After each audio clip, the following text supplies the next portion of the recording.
has been a day. Man, I just want to say that, you know, you're not going to be able to see a Bigfoot with a Charmin every day. That's right. This is Don. This is John. All things paranormal. It's only on this show. Man, we got some material lined up today. He's got about 6 pages worth of stuff, so y'all gonna have to bear with me. I hope we can get all the answers in a short amount of time. So anyway, let's go over some of the things we got planned. We got our Halloween special. That's going to be on October the 25th and 26th. It's going to be a 2-night event. You buy one night, you get 2. And when I say buy, you just got to sit there and all you got to do is just watch. You know, it don't cost a thing to sit there and root us on. We got some different things into play too. Some different equipment, different kinds of cameras. That's right. You know, and like we do, everything's live as best we can. Sometimes we kind of hit some things that, you know, out in the area where we don't really have any type of good Wi-Fi or any type of internet signal and stuff like that. We'll try to post all that stuff, but none of our film or pictures or anything is edited. So you get it as we get it. So yeah, now on Halloween Day, we're not going to have a show that night. We're going to have kind of like a live thing. We're going to be set up at a disclosed location. We'll tell y'all later on, between 5 and 6:15. So bring out your kids, and we're going to take you to have some stuff y'all can look at and all that other stuff. We've got some candy for the youngins to come by and visit. And on our show that we're going to do, but what the best part about it is on the live thing is you're seeing the cameras as we're seeing the cameras. So if you see something, be sure to tell us what's going on. Text us, phone, call us, send up a smoke flare or something. Say, hey, I just I seen it. And we can try to go through and go back. Now, tonight's show is going to be over Halloween and celebrations of the dead. You know, Halloween just didn't start off with everybody running around grabbing candy. They didn't. No, it just did not do that. It all started back a long time ago. Well, it almost seems like everybody got up there and kind of lost the meaning of it. You know, now it's just go around, dress up, go around, snag some goodies, and you know, I seen last year. This is the craziest thing I ever seen. It has a hand with a bag on it, and you sit it up there, and you hit a button that says trick or treat. The little son down there, you got to say trick or treat no more. They just got to stick the hand out and hit the button. And how lazy is that? Man, that's just getting too lazy. That's just too lazy. So anyway, this is over Halloween and how it kind of come around, and the different celebrations of Halloween style celebrations around the world. Anyway, it all started back long time ago. About 1900? No, man, this is way before that. Before that, huh? Yeah, this is back in the old days. Let's go, well, I'll tell you what, let's go ahead and go picture number 2. See, you got your Halloween picture. See your jack-o'-lanterns and stuff like that. That's our modern day, supposedly, idea type thing of Halloween. Anyway, it all started a long time ago, back with the Celtics. You know, the C-E-L-T-I-C. Well, Larry Bird worked. No, that's the Celtics. Oh, this is the Celts. Oh, okay. Anyway, that's over around Ireland. So anyway, and it all started with the festival called Samhain. Now, everybody thinks if you watch Supernatural and all that Sam Hain was a person. It's not. Actually, Samhain is a celebration itself of the people that has passed on. So they did all different types of things. They would have, they would light bonfires. They would wear costumes, run around to ward off the ghosts, the bad people. It's around Britain and other parts of Europe is where that section was for the Celtics type of celebration. So you think, well, now how did that get over here to be Halloween? Well, in this particular time was at the end of the harvest time, around end of September, October, when all the plants and all your vegetables and stuff coming in, they'd hold this celebration. And they would offer up some of the stuff, some of the different types of things, like their fruits and vegetables, whatever they had, offered up to the old ghosts. So what's related between that and Oktoberfest? Okay, well, we'll get those. Oh, okay, that's coming up. Yeah. I'm jumping the gun. So anyway, Halloween and it turned out it was Halloween the day that they finally pinned it down to, because now all of a sudden, when you start having the Celts, you start having the Roman Empire coming in at that particular time. All right, and then they start adding in to Christianity and more and more so to it, and so now all of a sudden on November 1st is All Saints Day. All right, so now Halloween was in the 30th, 31st, something like that. It wasn't really called Halloween. It's called Samhain. And so they started trying to meld these things together, and it ended up that developed Halloween. So it turns out that on September 1st, before that, they turned up All Hallows Day or All Saints Day, November the 1st. So now the Celts believe October 31st, the Samhain, that's their celebration, was the ghost of the dead to come back to the earth. And by the way, they would put on their costumes was different types of heads and skins and stuff. So now typically when you start dealing with the Catholic religion, you'll find this out here in another section of different celebrations. Things kind of start getting kind of molded together. And then pretty soon you develop one type of a day or one type of a celebration. Some of your voodoo got molded into with the Catholic religions of different types of saints and stuff like that. You're right. You're right, Wayne. Christianity sure did borrow a lot of the traditions from the pagans. That's right. It was kind of celebrated. Well, it's kind of like just passed on. It just they said, okay, we did it like this for a while. Now we're going to do it like this. Whenever you take you'll find that we'll come across that too.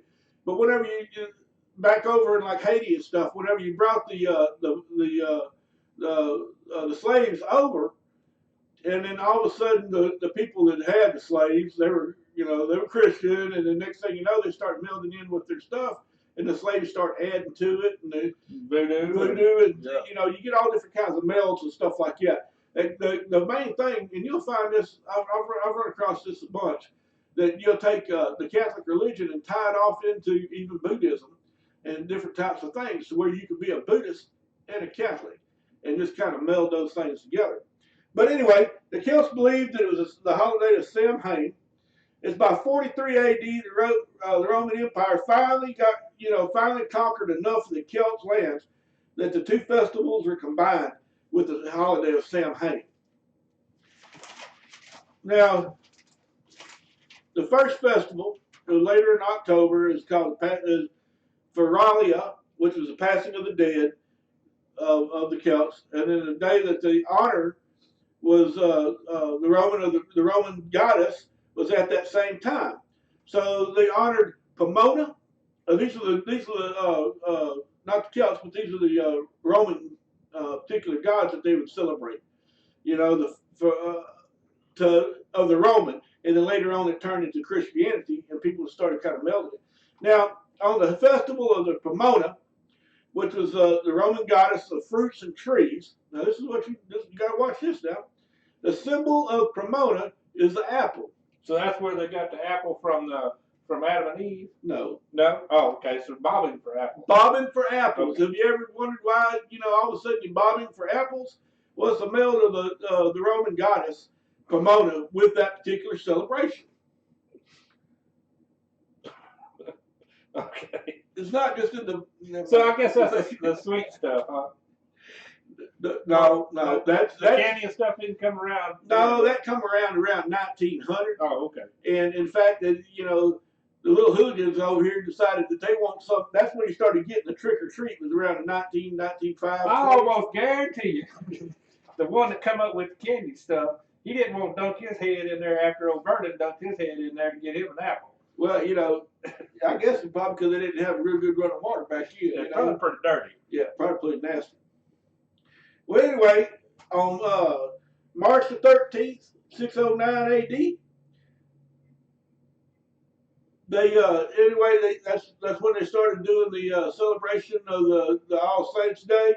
So we're not talking about molding it within just 1 or 2 years. We're talking about molding things from like 34 A.D. all the way to 609. That's 600 years of just twisting things up, putting it together, and yeah, trying to keep a tradition. That's a long time trying to keep a tradition. You know, and believe it or not, you know, it's a long time to keep a tradition. But whenever you start taking people out of different elements, they start changing, and then all of a sudden, you know, that's what how great grandpa used to do it, and then you know, and then you start kind of getting a different kind of melding. Yeah. Well, they don't want to do it exactly like grandpa did it, but they don't want to do it exactly what the other people did it too. Right. So anyway, everybody wants to do things their own way. So now, how did that get over here, as far as the Halloween day itself? Well, around 1000 A.D., you'd have the celebrations, and you know what happened in 1000 A.D. About 1000 A.D. Actually, no, it's like 19th century. No, I really don't. In the 19th century, you know, that's when we got America. So in the 19th century, we had the Great Potato Famine. Oh, I remember the potato famine. Over in Ireland. Yeah, over in Ireland. So, you know, all of a sudden now you got all these Irish Celts and moving in with the people they already have some of the Catholic religions with them. And no tater seed. And no potatoes. And they end up over here in America, and then all of a sudden now you just start blending that into over here. And then around, you know, 1900, 1910, you start having the trick or treat, and it progressed worse than that, you know.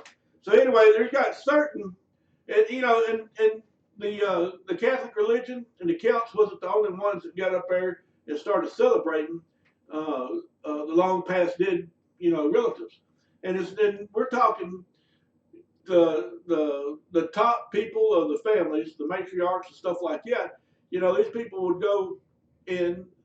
They would leave different things for them, food, weapons, whatever, thinking that, hey, look, they'd make your journey into the past or into the afterlife a whole lot better. So they thought they could really take it with them. Well, they would try to give it to somebody. Yeah. You know, you don't want to go, you know, if you take a look at the Egyptians, whenever they'd bury somebody, heck, they'd bury, you know, the women. Yeah. Food, horse, whatever. Soldiers. Yeah, soldiers. You know, all that stuff, hoping that in the afterlife they would have it with them. So anyway, that's the stuff that they would do. And if you want to take that even to one more stretch further, you can start adding the candles in the Catholic religion, where they, you know, light up a candle and say a prayer and stuff like that. That ended up to more of a monetary situation back in around the 1800s, trying to develop I guess more of a revenue. But anyway, we're not going to get off into that, because that can become a whole big can of worms. A whole big can of worms that the Johnson brothers don't. Yeah, we don't want to take it and tinkle on somebody. Yeah, somebody's belief. So anyway, we're going to ease on over to how about let's take a look at this one. Dia de los Muertos. I hope I pronounced that right. So hey, all of any of our Spanish-speaking friends, see if he did it right. So anyway, this is the Day of the Dead. Now this goes all the way back. This is a long time ago. You know, all these celebrations start off a long time ago.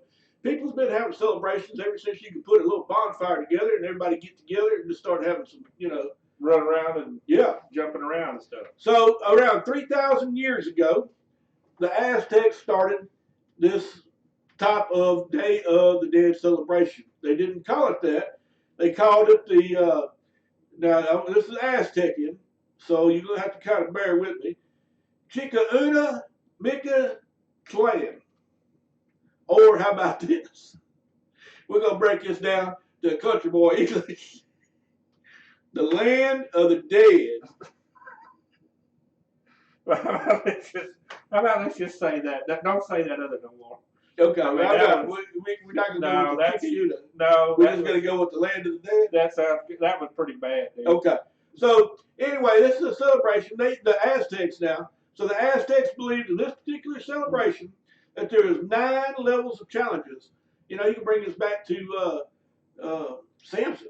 No, or not Samson. Not to come back to it, but I mean, so what is that again? Say that again. Chica what? Chica Una Mica Tlan. I ain't seen that kind of butcher since I walked in a meat factory. I mean, I can't help it. I got a couple more for you here in a minute that you can be able to butcher up. But anyway. oh man. So anyway, this is several years, and it took several years to make this journey of the 9 levels of challenges. So this particular time, in this several years, people would start posting stuff like, let's see what they got down here. They would put stuff, now this is kind of weird. They would give food, tools, water to the deceased to aid in them in the journey. Now you guys have some tools, some food, and some water. Hey, let's get while we're at, just give everybody just a few minutes to kind of suck some of this up. All right, hey, let's just go ahead and play picture number 5. That's gonna be a Halloween video. Y'all just check this out. Halloween, Halloween, creepy crawly Halloween.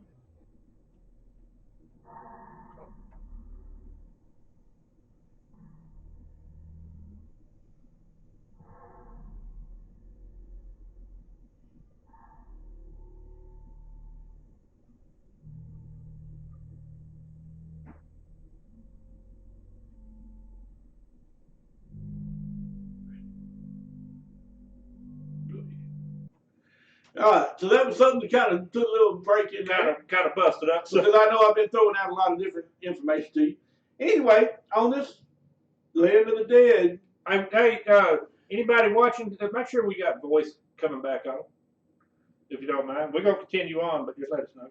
All right, it's well, now the practice of it, and if they started, melding it up to Dia de los Muertos, is they would leave stuff at the graves, or they even would have now little offerendas in the house, like little altars, and they would put stuff in there. So the medieval Spain, people would bring wine and spirit bread. Now I'm gonna tell you right there, it's called, their spirit bread is called pan de animus. A-N-I-M-A-S, spirit bread. Man, what does that consist of? Well, I didn't never get down there to the recipe, but I sure wouldn't mind having a little spirit bread. Well, let's check it out. Keep going, don't stop. So anyway, to the graves of loved ones, somebody sent me a message. Hang on. It says you're sure loud. Well, we apologize. And that's coming from my wife. So anyway. He doesn't talk that much at home, does he? Yeah, Well, anyway, in the 16th century, Spanish, the conquistadors come in with their particular time of celebration, which happened to be some of the All Saints' Day, because they were Catholic. And then that's when they started molding into the different celebrations, like the Day of the Dead celebration. All right. Now, Page 2. Y'all got all that? All right. Hey, we want to go ahead and take a few seconds here and get up there and take it, play this commercial.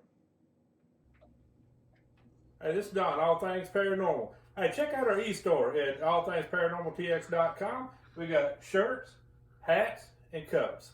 Give us a holler if you want one. Mic back up. No. You sure? Yeah, we Okay. It says right there. Okay. Hey, also, I want to go up there and give a big shout out and thanks to our friends and family and everybody watching. I know it's kind of late in the show, but we figured we'd get everybody that kind of hung in there. And I'm talking kind of fast. If y'all want to know some extra stuff, I could probably try to send you some, because I got like a ton of papers here, and whenever you start researching something, it's just, it just progresses on and on and on. It's a lot. It's a lot of stuff that you kind of get to know, and you kind of start seeing the way history and stuff kind of running. So anyway, we're going to go ahead on over to some of our Asian people as far as some of their celebrations. October the 31st? No. Not necessarily. No, this is they do some celebration. It's called Oban, and it's on August the 13th through the 15th. Now you see the dates: August 13th through the 15th, October 1st, September, stuff like that. Now these are all the celebrations that people's doing after they've done their harvest or after they've done their things that they needed to do during the summertime, because you can't stop working, or if you don't have any groceries, you're not going to eat for the winter. So that's when they'd start all this stuff. And you'd also have stuff you could offer. You know, Yeah, you can't if you don't have anything out of the field, you can't offer nothing. Yeah, I can tell you right now, probably February and March, things are going to be real slim, and you know, you just can't give it to your loved one back that's passed on. You know, because you sitting over here trying to feed you know, your little youngins. You can't take a chance of having any waste. Yeah, that's the man. So anyway, the Japanese Buddhist custom to honor the dead is a family returns to the ancestral place. This is called Obon. And then the spirits are supposed to be revisited to the household at the altars. And then that's when all of a sudden you start going into a dance. This is called Bon or Dory. Now this right here, particular dance that they had is they had a certain, let me get you the name of that monk.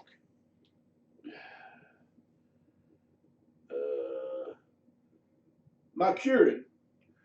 This particular monk, he gets over here. He's lost some of his loved ones, and he's kind of a, I guess you could call it a psychic style monk.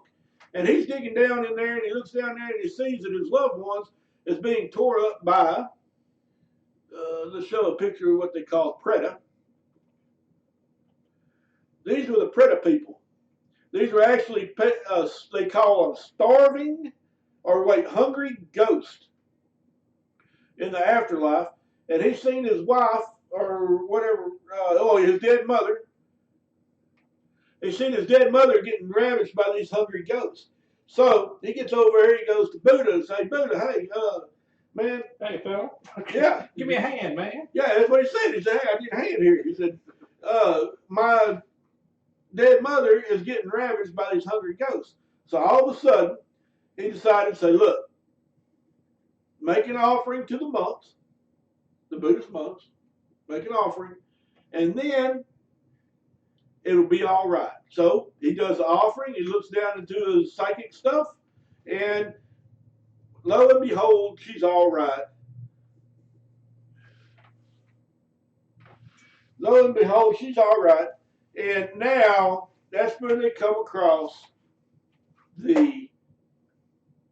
what do they call it? The Bon Odori dance. Woo! So, and you know, I didn't pull up a picture of the Bon Odori dance. I'd like to, you know, see what it looked like, but I just didn't have time because that would have been something to post up there so y'all can see what the Bon Odori dance looks like to honor, from honoring the people that had passed on, that they're not being ate up by the hungry spirits. Yeah, if anybody got a video of that, send it to us, man. Yeah, I'd like to see it if somebody happens to have it. Now, there's different kinds of festivals that go around that honors the dead and stuff like that. Like in China, they have the Ghost Festival.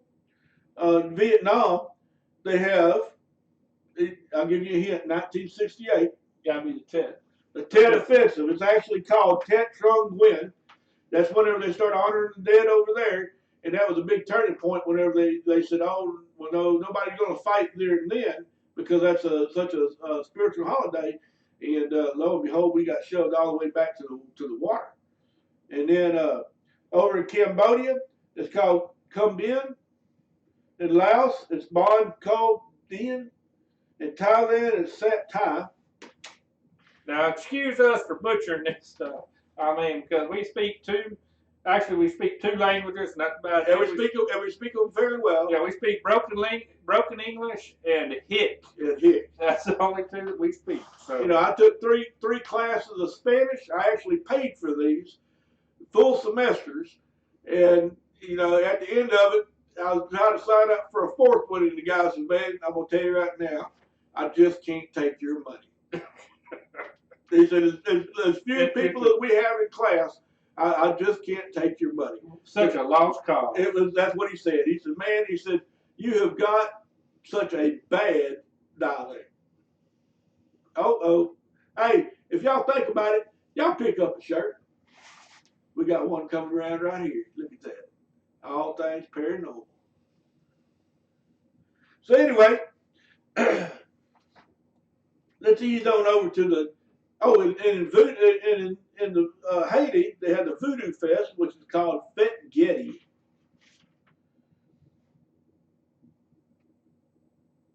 All right, so Fête Getty. It's a festival of the dead.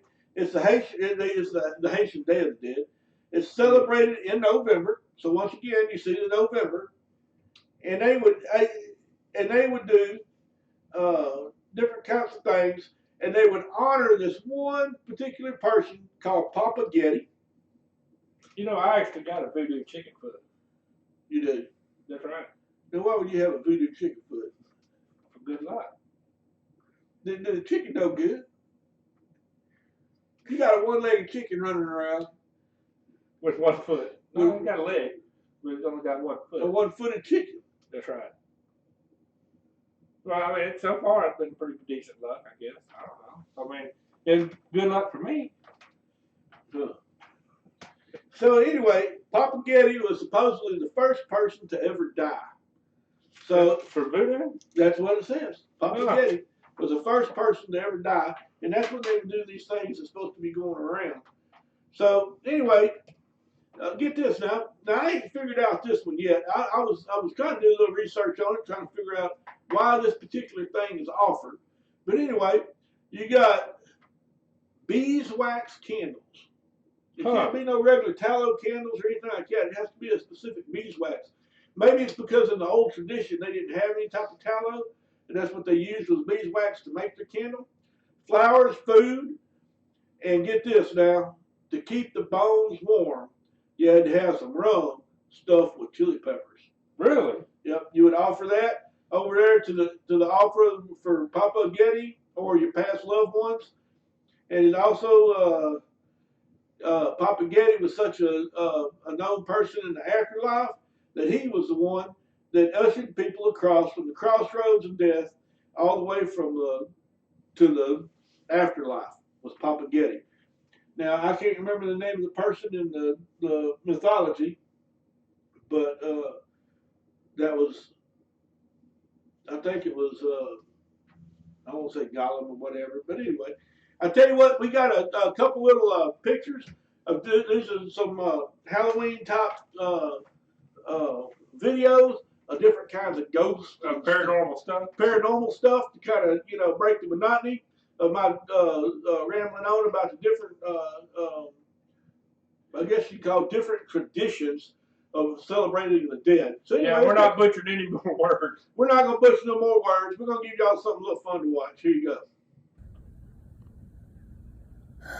Check that out. Just keep watching.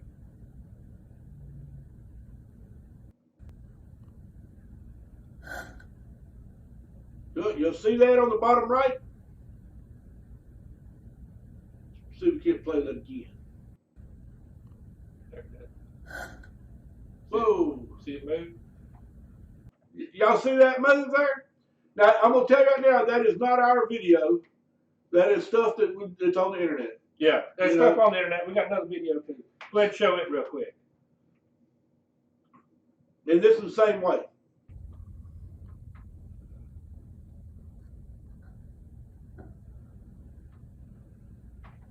Now, you couldn't just tell.